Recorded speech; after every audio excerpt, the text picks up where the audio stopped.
창세기 50장 20절 말씀입니다. 다 같이 읽으십시다.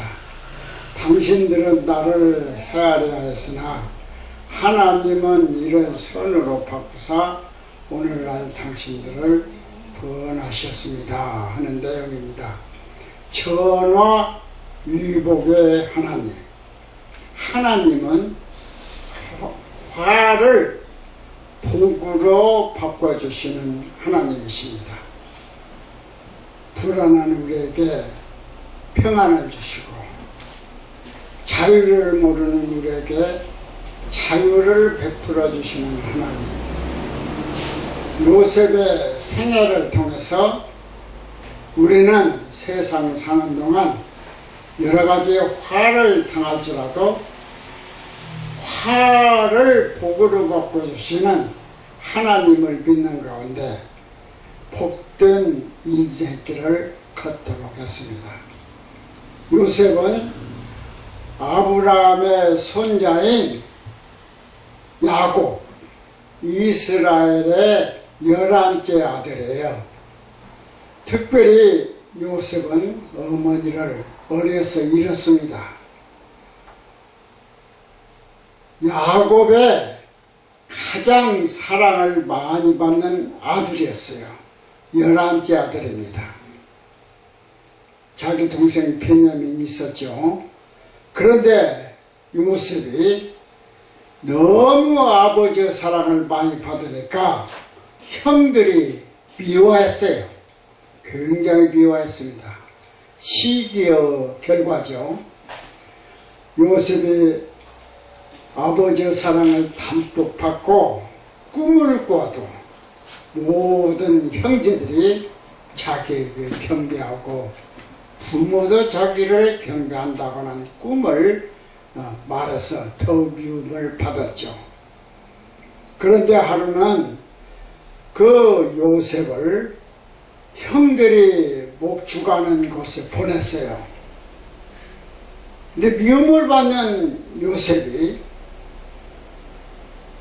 형들 사실은 얼마나 양을 잘 치고 있나, 목축을 잘 보고 있나 가봤는데 그 형들이 요셉이 온다 그래가지고 요셉을 처리하려고 합니다. 죽이려고 합니다.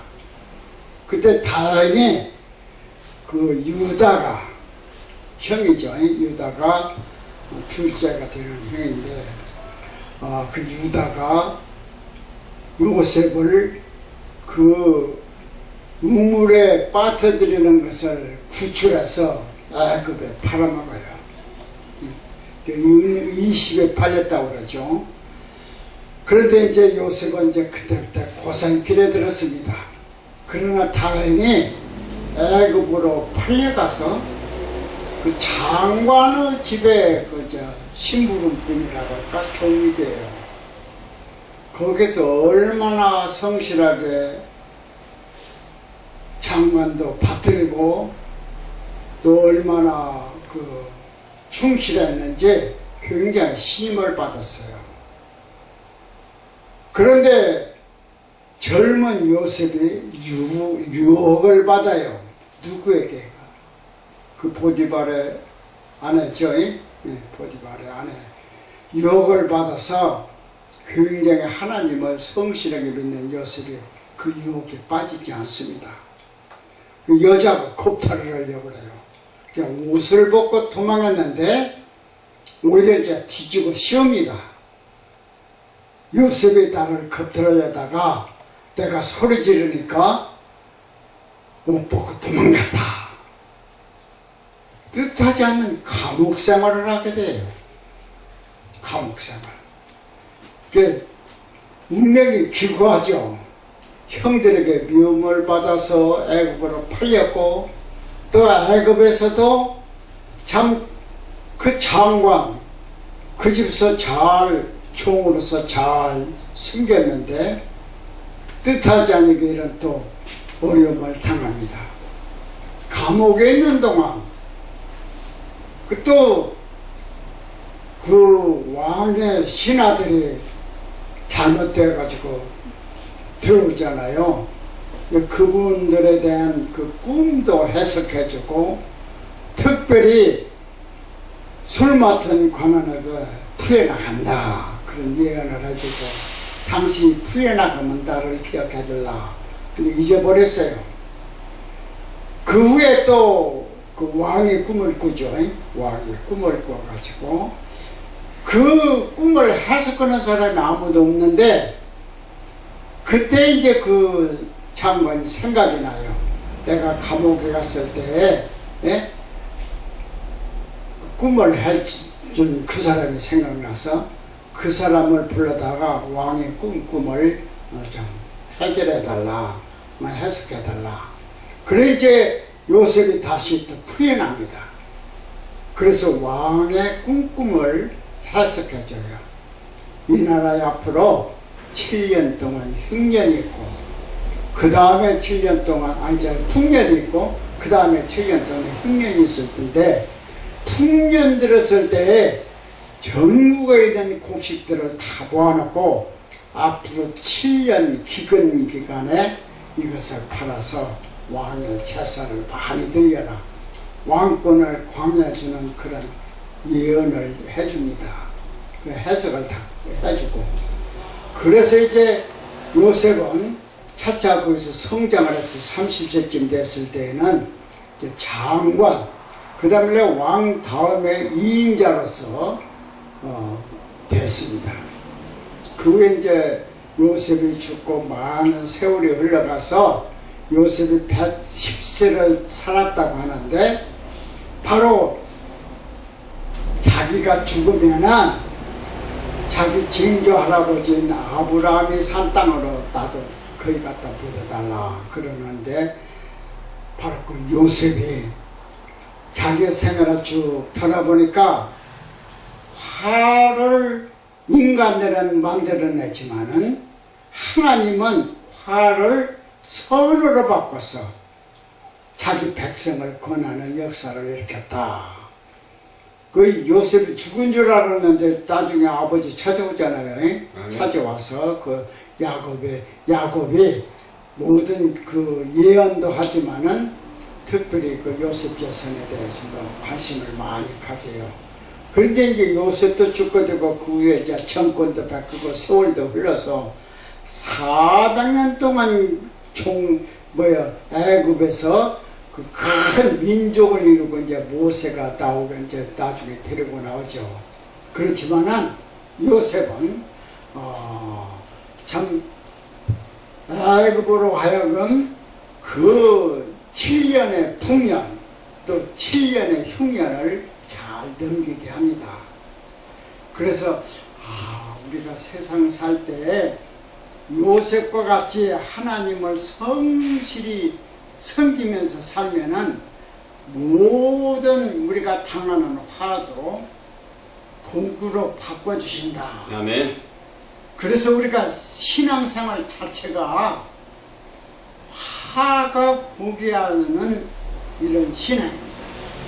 그러니까 이제 우리가 하나님을 믿고 또 하나님 말씀 따라서 살게 되면은 우리에게 닥치는 모든 환난도 결과적으로는 복으로 바꿔주시는 하나님을 믿게 되니까 하나님 믿는 것이 최고의 복이다. 하나님의 뜻을 우리가 깨달으면은 누구보다도 세상에서 가장 확실한 지식을 갖는 겁니다. 성경에는 너무도 우리에게 귀한 그 말씀, 지혜를 줘서 세상 사는 이치를 다 깨닫도록 해요. 그러니까 우리가 세상에 나와서 하나님 믿고 사는 것이 얼마나 큰 복이다. 화를 복으로 바꿔주시는 인간은 없어요. 인간은 화를 자꾸 만들어내.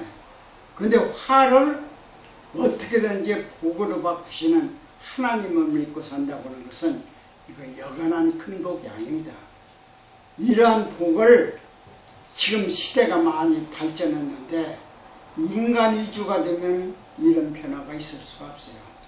하나님의 섭리, 하나님께서 하시는 일을 성경을 통해서 깊이 깨닫고 나면은 인간이 당하는 모든 불행은 하나님을 통해서 복이 되는 것이다.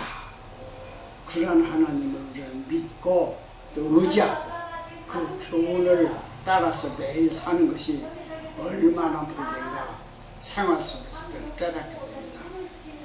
그러니까 우리가 세상을 살 때 예수님께서 주신 귀한 교훈이라든지 사도 바울의 서신을 통해서 교회를 일으키면서 우리에게 주신 귀한 생명의 말씀, 영생의 말씀, 우리를 세상에서 살더라도 복되게 사는 귀한 말씀들이 가득한데 그 좋은 구절들, 말씀들을 우리가 늘 묵상하고 사는 것이 가장 복된 삶이다. 화를 바꾸어 주시는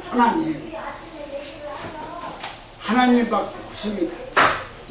그래서 모든 인간이 세상에서 복되게 사는 것은 하나님을 의지하고 하나님 말씀을 따라서 사는 이것입니다.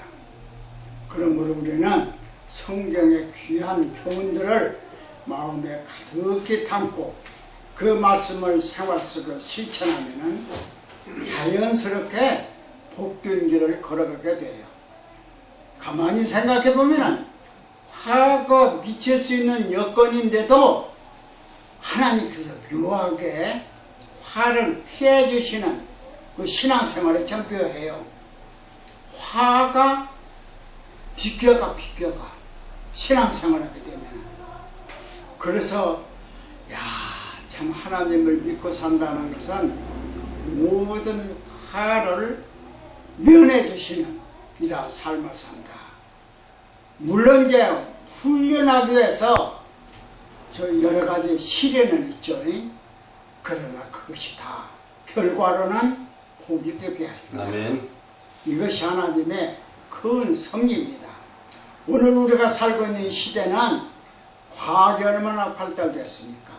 4차 산업시대라고 하는데 나는 요새 늘 그런 이야기 많이 해요. 옛날에는 한 사람이 부지런히 노력하면 10명뿐이 못 믿겠어요. 농사 짓는다든지 그러니. 그런데 지금은 한 사람이 이 발달된 과학, 산업적인 모든 것, 또 모든 그 기계들을 통해서 한 사람이 활동하면 1000명이 먹고 사는 시대가 됐어요. 지금 뭐 농사 짓고 뭐 해서 먹고 사는 그거 다 기계가 하고 있어요. 그러니까 옛날과는 전혀 다른데 이 우리에게 주어진 풍부한 시간이라든지 여건을 하나님을 경외하면서 사는 것이 제일 큰 복인데 그것을 깨닫지를 못해요. 매일 뭐 시간도 있고 여유도 있고 그렇지만은 부족한 것만 생각해. 하나님께서 주신 것이 풍수한데. 그래서 우리들이 세상을 살 때 떡으로만 사는 것이 아니라 하나님의 말씀을 통해서 깨닫고 또 뜻을 알고 사는 이유도 알아서 신앙생활을 해야 된다. 신앙생활이 최고의 인생길에서 최고의 길이에요. 신앙 없이 인생을 산다고 하는 것은 사나마나에 바꿔 말하면 하나님 없이 인생을 산다는 것도 왜 사는 이유도 모르고 사는 거예요. 하나님을 알아야 바른 인생을 살 수 있고 또 하나님 말씀을 통해서 우리가 깨닫게 되는 것이고 하나님 없는 인생은 참 불쌍한 인생, 하나님의 교훈을 받지 못하고 사는 인생은 방향을 모르고 인생 사는 이유도 모르고 사는 인생이다. 그래서 우리는 하나님 믿고 사는 것이 최고의 복이고 모든 화를 면케해 주시는 하나님 중심으로 사는 것이 가장 생명의 길이고 자유의 길이고 평화의 길이고 영생의 길이고 예수 그리스도를 통해서 부활의 세계를 알잖아요. 부활. 우리는 죽는 존재가 아니에요. 영원히 사는 존재. 하나님의 형상으로 만들었다는 자체도 하나님과 같이 영원히 사는 형상으로 만들어진 거예요. 그게 다 말씀을 통해서 깨닫게 되지 않습니까? 거듭나야 하늘나라를 볼 수 있다. 하늘나라에 갈 수 있다. 성경 말씀을 통해서 우리는 말씀을 통해서 영생의 길도 깨닫게 되고 죽음을 면하는 이 기적의 세계, 하나님의 세계지. 우리가 지상에 잠깐 사는 것 같아도 영원한 존재고 생명의 길을 걸어가는 거고 또 복된 길을 걸어가는 우리다. 이런 그 확실한 신앙을 가지고 살아가는 것이 가장 귀한 생활이다. 그렇게 생각합니다. 아무쪼록 믿음으로 살고 하나님께서는 자유를 누릴 줄 알고 평화를 누릴 줄 아는 이런 복된 삶을 우리가 삽시다. 천하 위복의 하나님, 화를 복으로 바꾸어 주시는 하나님을 굳게 믿고 늘 감사하며 또 더 나아가서 감격하는, 깨닫고 감격하는 이런 삶을 삽시다. 기도합시다. 하나님 감사합니다. 오늘도 이렇게 하나님의 말씀을 저희들이 묵상하고 생각하고 요셉의 세뇌를 통해서 화를 바꿔서 복이 되게 하시는 하나님을 믿고 사는 것이 얼마나 귀한 것을 깨닫고 사는 저희들 되게 주옵소서. 예수님 이름으로 기도하옵나이다.